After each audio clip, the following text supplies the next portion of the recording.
Hello बच्चों, welcome to my channel. तो बच्चों, मैं आपका स्वागत करती हूँ अपने चैनल शिक्षा सारथी पर। तो आज से हम अपनी क्षितिज बुक के चैप्टर्स को पढ़ना शुरू करेंगे और आज हम पढ़ेंगे सूरदास के पद। तो बच्चों चलिए आइए शुरू करते हैं। तो जैसा कि पहला पद जो है वो कहता है, उधो तुम हो अति बड़ी भागी, अपरस रहत स्नेह तागा ते, नाहिन मन अनुरागी। पुरनी पात रहत जल भीतर, तारस दे ना दागी। ज्यो जल माँ तेल की गगरी, बूंद न ताको लागी। प्रति नदी में पाँव न बोर्यो, दृष्टि न रूप परागी। सूरदास अबला हम भोरी, गुर चाटी ज्यो पागी। तो इसके अंदर जो सूरदास जी हैं वो ये कहना चाहते हैं कि जो गोपियाँ हैं वो उद्धव को कहती हैं कि प्रस्तुत पद में गोपियाँ उद्धव अर्थात श्री कृष्ण के मित्र से बात करते हुए कह रही हैं कि हे उद्धव, तुम बहुत भाग्यशाली हो जो अभी तक श्री कृष्ण के साथ रहते हुए भी उनके प्रेम के बंधन से तुम अब तक अछूते हो और ना ही तुम्हारे मन में श्री कृष्ण के प्रति कोई प्रेम भाव उत्पन्न हुआ है। गोपियाँ उद्धव की तुलना कमल के पत्तों व तेल के मटके के साथ करती हुई कहती हैं कि जिस प्रकार कमल के पत्ते हमेशा जल के अंदर ही रहते हैं लेकिन उन पर जल के कारण कोई दाग दिखाई नहीं देता, अर्थात वह जल के प्रभाव से अछूते रहते हैं। मतलब जल के अंदर होकर भी जल की एक बूंद उसके पत्ते पर नहीं टिक पाती। और इसके अतिरिक्त जिस प्रकार तेल से भरी हुई मटकी पानी के मध्य में रहने पर भी उसमें रखा हुआ तेल पानी के प्रभाव से अप्रभावित रहता है, उसी प्रकार श्री कृष्ण के साथ रहने पर भी तुम्हारे ऊपर उनके प्रेम का कोई प्रभाव नहीं पड़ा। उनके अनुसार श्री कृष्ण के साथ रहते हुए भी उद्धव ने श्री कृष्ण के प्रेम रूपी दरिया या नदी में कभी पाँव नहीं रखा और ना ही कभी उनके रूप सौंदर्य पर मुग्ध हुए। यही कारण है कि गोपियाँ उद्धव को भाग्यशाली समझती हैं जबकि वह खुद को अभागी अबला नारी समझती हैं। जिस प्रकार चींटियाँ गुड़ से चिपक जाती हैं, ठीक उसी प्रकार गोपियाँ भी श्री कृष्ण के प्रेम में उलझ गई हैं, उनके मोह पाश में लिपट गई हैं। तो आई होप बच्चों आपको ये समझ में आया होगा। अगले पद पर चलते हैं। मन ही मन की मांझ रही, कहिए जाई कौन पे उधो, नाही परत कही। अवधि आधार आस आवन की, तन मन बीथा सही। अब इन जोग सदेसानी सुनी सुनी, बिरहिनी बिरही दही। चाहती हुती गुहारी, जितही ते उत्ते तार बही।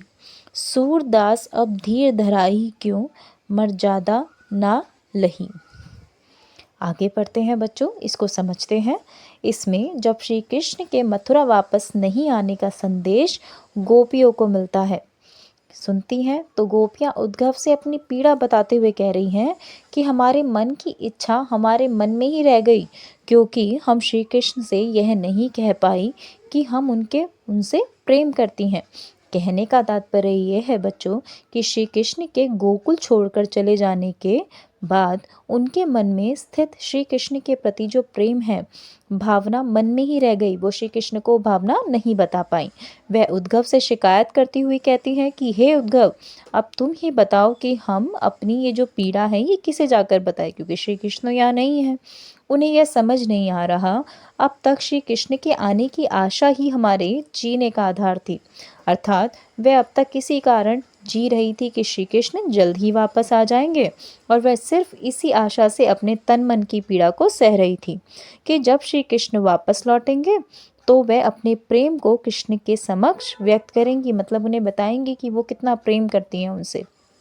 परंतु जब उन्हें कृष्ण का मतलब अर्थात जब उनका पता चला, उन्हें संदेश मिला जिससे उन्हें पता चला कि वह अब लौट कर नहीं आएंगे, तो इस संदेश को सुनकर गोपियाँ टूट सी गई, जिस कारण उनकी विरह की व्यवस्था जो है मतलब वो बिगड़ गई। अब तो उन्हें विरह सहने का सहारा भी उनसे छीन लिया गया था। मतलब पहले उन्हें आशा थी कि श्री कृष्ण आएंगे, बट अब उन्हें पता चला है कि श्री कृष्ण नहीं आएंगे, वो लौट कर नहीं आने वाले हैं। इसी कारण उनकी प्रेम भावना कभी संतुष्ट होने वाली नहीं है। वह जहाँ से भी श्री कृष्ण के विरह की ज्वाला से अपनी रक्षा करने के लिए सहारा चाह रही थी, उधर से ही योग की धारा बहती चली आ रही थी। उन्हें ऐसा प्रतीत हो रहा था कि अब वह हमेशा के लिए श्री कृष्ण में बिछड़ चुकी हैं और किसी कारणवश गोपियों के अंदर जो धैर्य बसा हुआ था अब वह टूट चुका है।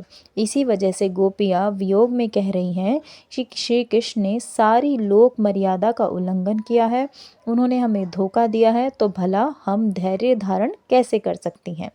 चलिए बच्चों, तीसरे पद पे चलते हैं। हमारे हरि हारिल की लकड़ी, मन क्रम बचन नंद नंदन उर, यह दृढ़ करी पकड़ी, जागत सोवत स्वप्न दिवस नीसी, कान्हा कहना जकरी। सुनत जोग लागत है ऐसो, जो करुई ककरी, सूतो व्याधि हमको ले आए, देखी सुनी न करी। यह तो सूर तिन्ही ले सोपो, जिनके मन चकरी। इसमें कहना चाहते हैं कि इस पद में गोपियाँ उद्धव से कहती हैं कि हमारे श्री कृष्ण तो हमारे लिए हारिल पक्षी की लकड़ी के समान है। जिस तरह हारिल पक्षी अपने पंजों में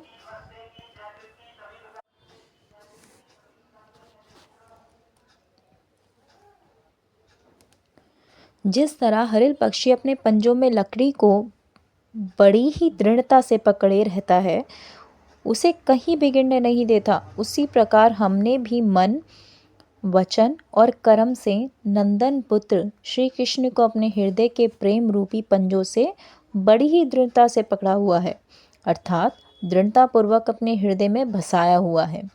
हम तो जागते सोते सपने में और दिन रात कहना कहना रटती रहती हैं। इसी कारण हम तो जोग का नाम सुनते ही ऐसा लगता है जैसे मुंह में कड़वी ककड़ी चली गई हो। योग रूपी जिस बीमारी को तुम हमारे लिए लाए हो, उसे हमने ना तो पहले कभी देखा और ना उसके बारे में सुना और ना ही इसका कभी व्यवहार करके देखा है। सूरदास गोपियों के माध्यम से कहते हैं कि इस जोग को तो तुम उन्हीं को जाकर सौंप दो, जिनका मन चक्री के समान चंचल है, अर्थात हमारा मन तो स्थिर है, वह तो सदैव श्री कृष्ण के प्रेम में ही रमा रहता है।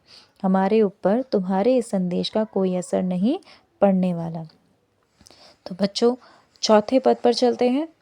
हरि है राजनीति पड़ी आई, समूजी बात कहत मधुर के, समाचार सब पाई, एक आती चतुर होते पहीली ही, अब गुरु ग्रंथ पढ़ाई, बड़ी बुद्धि जानी जो उनकी, जोग संदेश पठाई, उधो भले लोग आगे के, परहित डोलत धाई, अब अपने मन फेर पाहिए, चलत जू हूते चुराई।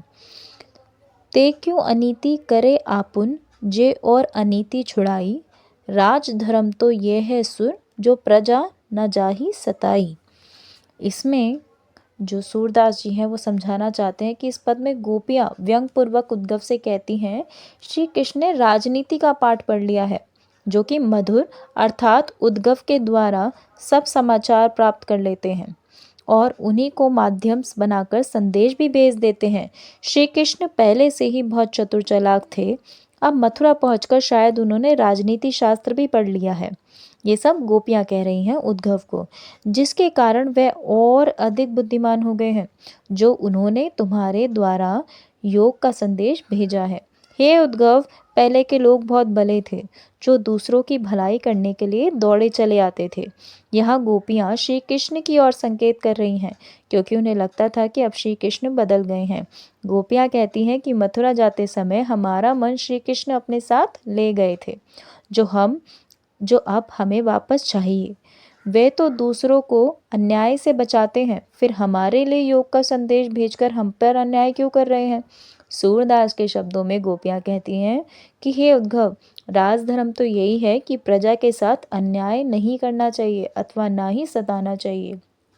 इसलिए श्री कृष्ण को योग का संदेश वापस लेकर स्वयं दर्शन के लिए आना चाहिए।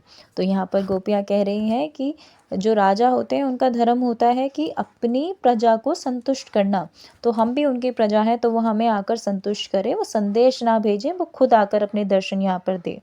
तो बच्चों, आई होप आपको ये बहुत अच्छे से समझ में आया होगा। तो अगर आपको ये वीडियो पसंद आई है तो चैनल को लाइक और सब्सक्राइब करना ना भूलें और अपने फ्रेंड्स को शेयर ज़रूर करें। Thank you.